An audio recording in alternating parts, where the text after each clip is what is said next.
Bharat innovate summit में गए और फिर पेरिस में वीवा टेक हुआ, जिसमें भारत ने इस बार महत्वपूर्ण भूमिका निभाई और इसके साथ साथ अनेक देशों के राष्ट्राध्यक्षों से द्विपक्षीय वार्ताएं और साइड टॉक्स हुई, जिसमें अमेरिका के राष्ट्रपति श्री डोनाल्ड ट्रंप, ब्रिटेन के प्रधानमंत्री Shri Keir Starmer, German chancellor Friedrich Merz, UAE के president Sheikh Mohammed bin Zayed Al Nahyan, Ukraine के president Shri Zelensky, Canadian prime minister Mark Carney, European council के प्रेसिडेंट एंटोनियो कोस्टा और European commission की president Ursula von der Leyen थी।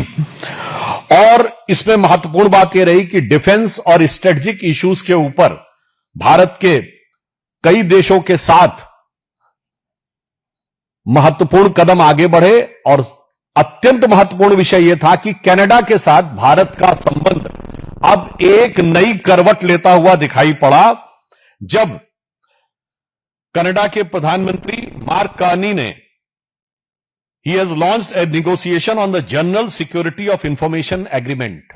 भारत और Canada के संबंधों में सुरक्षा और संवेदनशीलता का जो विषय आ गया था, उसके बीच में एक सामान्य समझौता हुआ, जिसमें सूचनाओं का समुचित और तत्काल आदान प्रदान का एग्रीमेंट हुआ। यह दिखाता है कि विगत लंबे समय से कनाडा के साथ संबंध जो एक प्रकार के पक्ष में चल रहे थे, उन्होंने करवट लेते हुए एक नए सकारात्मक दिशा में भारत और कनाडा के संबंध आगे बढ़े हैं। इसके साथ साथ 50 बड़ी कंपनियों के सीईओ, बिजनेस लीडर और इनोवेटर्स के साथ भी प्रधानमंत्री जी की मुलाकात हुई। और इससे भारत को क्या हासिल होता है? भारत इनोवेट्स प्रोग्राम में जो डीप टेक इनोवेशन के लिए 120 curated startup, 45 institute led technology projects और 2000 स्टेक होल्डर्स का एक इनोवेटिव इकोसिस्टम बना, and it facilitated around 1350 B2B meetings between the startups, investor और कारपोरेट्स के साथ साथ इसमें कुल मिलाकर 70 स्टार्टअप और 50 ग्लोबल इन्वेस्टर्स ने 14 MOU साइन किए, जिनमें ग्लोबल इन्वेस्टर्स थे, और 32 MOU ऐसे हुए जो इंटरनेशनल कारपोरेट्स के साथ और स्टार्टअप के लिए साइन किए गए। अर्थात भारत की भविष्य की आर्थिक प्रगति के लिए एक बहुत मजबूत और प्रभावी आधार इस कार्यक्रम में बना। अब इसमें एक अत्यंत महत्वपूर्ण बात यह रही कि भारत और फ्रांस ने AI और डाटा के प्रोटेक्शन के लिए एक द्विपक्षीय एग्रीमेंट साइन किया है और फ्रांस ने भारत के साथ इस कोऑपरेशन को एक नए आयाम तक ले गए हैं। निश्चित रूप से पूरे विश्व में इस समय आर्टिफिशियल इंटेलिजेंस को लेकर जो प्रतिस्पर्धा चल रही है, वो और स्वस्थ और प्रभावी होगी, और भारत और फ्रांस मिलकर इसमें एक नए ध्रुव के रूप में उभर सकते हैं, जो अभी तक एक या दो देशों तक ही सीमित मानी जाती थी। फ्रांस ने इसके साथ साथ भारत में एक एरोनॉटिकल स्पेस रिसर्च सेंटर और एक national skill development centre Kanpur में, उत्तर प्रदेश के कानपुर में स्थापित करने का निर्णय लिया है। इससे भारतीयों की एरोनॉटिक्स और स्पेस में स्किल में वृद्धि होने और इस टेक्नोलॉजी का ट्रांसफर फ्रांस के साथ होने में एक महत्वपूर्ण भूमिका निभेगी। इस बार पहली बार ऐसा हुआ कि G7 में भारत एक आमंत्रित देश है, परंतु भारत ने एक प्रस्ताव रखा। वो ये था कि international mobilisation for partnership for accelerating connectivity and trade impact, यानी भारत ने जैसे IMEC बना था, जिसमें India Middle East economic corridor, उसी प्रकार से G7 देशों के बीच में international mobilisation partnership for accelerating connectivity and trade impact का प्रस्ताव रखा, जिसमें कि सभी देशों ने रुचि दिखाई। यानी पहली बार ऐसा हुआ जहां पर कि भारत टेक्निकली पूर्ण सदस्य नहीं है, फिर भी भारत इसमें एक लीड देता हुआ दिखाई पड़ा, जिसमें कि वो संबंधित देशों ने इसमें पूरी रुचि दिखाई, जो प्रधानमंत्री श्री मोदी जी के नेतृत्व में भारत किस कुशलता और दक्षता के साथ विश्व के बड़े बड़े देशों का विश्वास प्राप्त करता जा रहा है, यह उसका प्रमाण दिखाई पड़ा। और इसके साथ साथ अगर हम देखें तो भारत और अमेरिका के बीच के संबंध भी जो विगत करीब 1 वर्षों से जिनको लेकर कई प्रकार की आशंकाएं थीं, उनमें भी एक सकारात्मक और उत्साहवर्धक परिवर्तन और संकेत दिखाई पड़े, और जिसमें कई देशों के साथ जिस प्रकार की बायलैटरल टॉक्स हुई, इसमें भारत के छात्रों के लिए भी एक महत्वपूर्ण निर्णय हुआ है, क्योंकि फ्रांस ने अब यह निर्णय लिया है कि science, technology, engineering and maths, stem में प्रतिवर्ष 30,000 भारतीय छात्रों को वो अपने यहां सीटें देगा। तो अभी तक जो भारतीय छात्र थे जिनका की फोकस सामान्यतः ब्रिटेन और अमेरिका की तरफ रहता था और कनाडा की तरफ रहता था, अब यूरोप में एक नया डेस्टिनेशन इसके साथ आना शुरू होगा। हम ये भी इसके साथ साथ फ्रांस ने भारत के data empowerment and protection architecture, जिसको दीपा कहते हैं, उसके साथ मिलकर, क्योंकि आज इस एआई के युग में डाटा प्रोटेक्शन अपने आप में एक बहुत बड़ा चैलेंज हो गया है, उसको लेकर एक रोबस्ट नेटवर्क यानी एक सुदृढ़ संरचना बनाने का कार्य प्रारंभ करने का निर्णय लिया है, जो भारत में डाटा प्रोटेक्शन में एक महत्वपूर्ण भूमिका निभा सकता है। इस दृष्टि से हम यह कह सकते हैं कि प्रधानमंत्री जी की इस बहुउद्देशीय और बहुउपयोगी यात्रा में अनेक ऐसे निर्णय हुए जिसमें भारत इस समय एक नए स्वरूप में उभर कर सामने आया, और दुनिया के सभी प्रमुख देश, जो प्रमुख आर्थिक शक्तियां मानी जाती हैं, इनका विश्वास भारत की तरफ बहुत सुदृढ़ होना प्रारंभ हुआ। आप लोगों के सुलभ संज्ञान के लिए मैं बता देना चाहता हूं, वैसे भी भारत की G7 में as an special invitee entry भी बीजेपी के समय में ही हुई थी।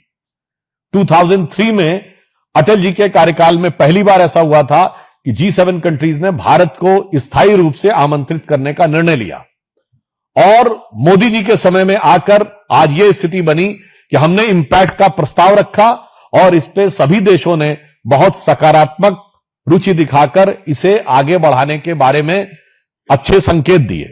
यानी भारत उसमें एक प्रभावी, महत्वपूर्ण भूमिका निभाता हुआ दिखाई पड़ा।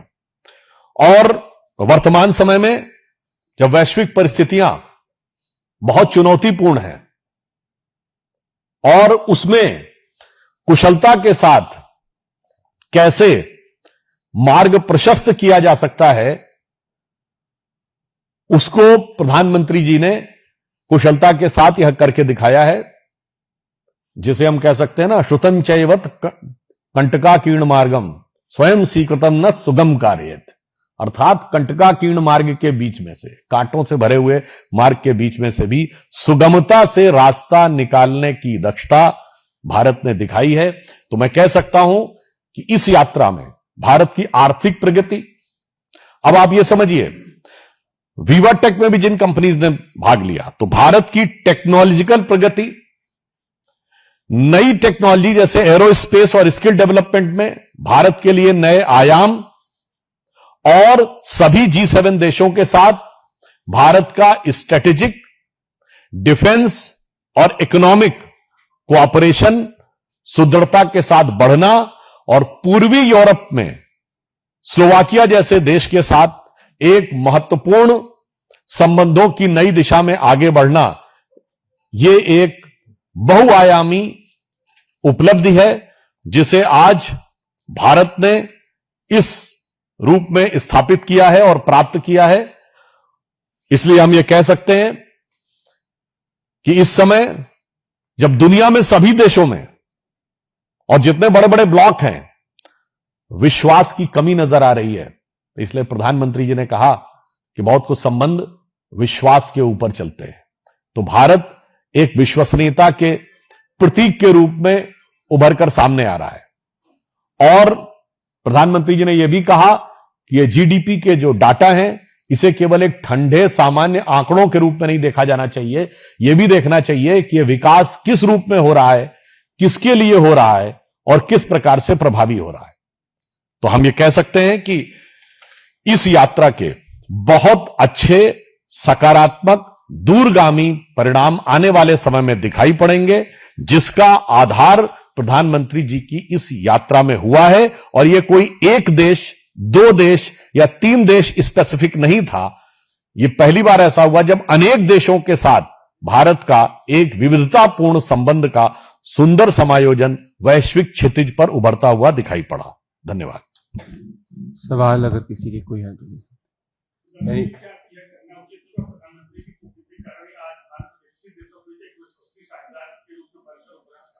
देखिए, भारत की 140 करोड़ जनता की क्षमता पर विश्वास और उसको विकसित होने का जो मार्ग प्रधानमंत्री जी ने प्रशस्त किया, उसके कारण निश्चित रूप से आज यह स्थिति आई है। मैं एक छोटा उदाहरण देना चाहता हूं।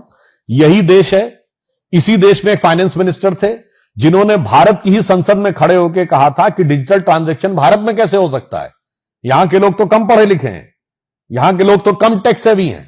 उन्होंने मजाक उड़ाते हुए कहा था कि आपको लगता है कि सब्जी वाला और कोई रेडी पटरी वाले के पास कहां से वाईफाई होगा और वो कौन से क्रेडिट कार्ड से पेमेंट करेगा। मगर आज प्रधानमंत्री मोदी जी ने देश को उस स्थिति में पहुंचाया है कि हम डिजिटल ट्रांजैक्शन में नंबर 1 के देश ही नहीं है, 49% ऑफ ग्लोबल डिजिटल ट्रांजैक्शन को कंट्रीब्यूट करते हैं, which is more than US and China put together. ये वो एक आधार बनता है, सारे विश्व में हमारे लिए एक आकर्षण का केंद्र बनता है। एक जमाने में हमारे यहां लोग ऑक्सफोर्ड और कैम्ब्रिज में जाते थे सीखने के लिए, और 2024 दिसंबर में ऑक्सफोर्ड ने केस स्टडी की कि प्रधानमंत्री मोदी जी के नेतृत्व में भारत ने इतनी सुगमता और इतनी तेजी के साथ इतना बड़ा डिजिटल इंफ्रास्ट्रक्चर कैसे क्रिएट कर लिया। तो मानी हुई बात है, जब ये क्षमता तो भारतवासियों की है, जिसको इतने अच्छे ढंग से हार्नेस किया कि अब विश्व का आकर्षण हमारे प्रति बढ़ा है। संजय जी।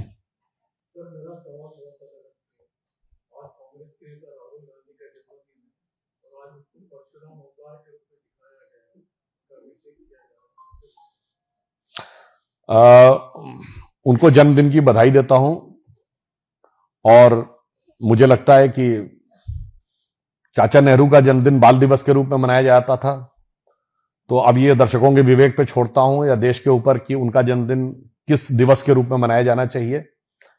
और जहां तक उनके समर्थक जिस भी प्रारूप में उन्हें रखना चाहें, विगत 12 वर्षों में उनकी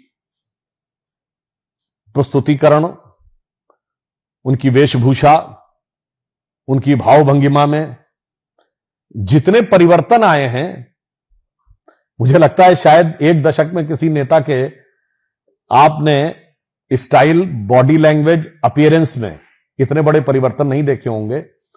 मगर उसके बावजूद वो जनता के दिल में अपना स्थान लगातार खोते चले गए। तो मुझे उनके लिए पुराना एक गीत याद आता है, जो आपने कहा ना, नया स्वरूप देने का जो बार बार प्रयास होता है, कि रहते थे कभी जिनके दिल में हम जान से भी प्यारों की तरह, अब बैठे हैं उन्हीं के कूचे में पर आज गुनहगारों की तरह। और उसी की एक लाइन है जो अब, ये तो कांग्रेस के लिए है और राहुल गांधी जी के लिए लागू होती है, स्वरूप धरे जीने के लिए बैठे हैं हजारों जहर पिए, ठोकर न लगाना हम खुद हैं गिरती हुई दीवारों की तरह। प्रज्ञा जी।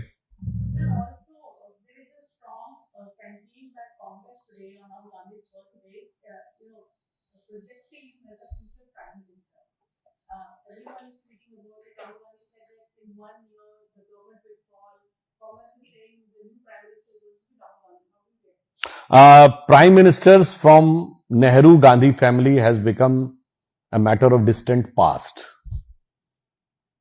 Last prime minister from Nehru Gandhi family was late Sri Rajiv Gandhi. So after 1989, it's 37th year.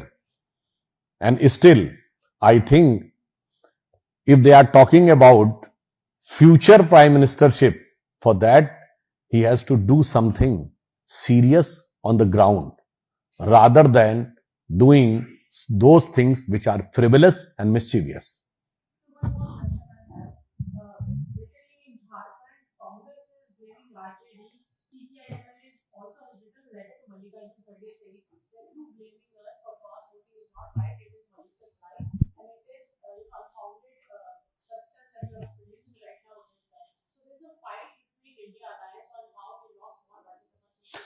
देखिए, इंडिया अलायंस का अब मुझे लगता है अस्तित्व है या नहीं, अपने आप में विचार करने का विषय है।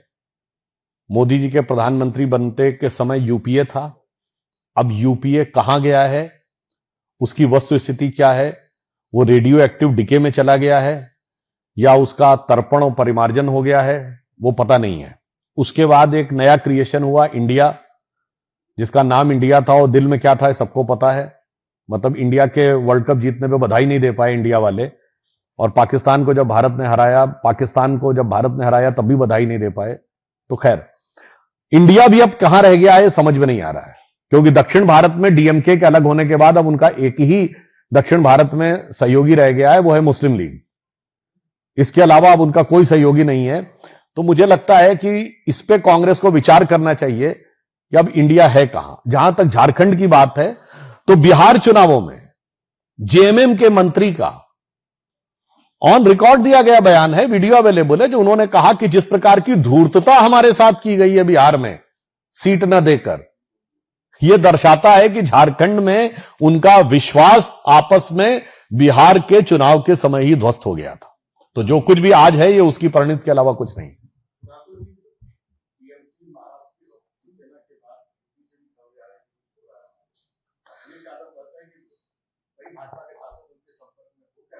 देखिए, हम जैसे कहते हैं, ये सब उन पार्टियों का अंदरूनी मामला है, और जो कुछ हो रहा है वो उनका इंटरनल मैटर है, उस पर हम लोग कोई टिप्पणी नहीं कर रहे। हम तो बस कह रहे हैं राम झरोखे बैठ के सबका मुजरा ले। पवन, लास्ट विश। जिसकी जैसी करनी उसको वैसा दे। पवन,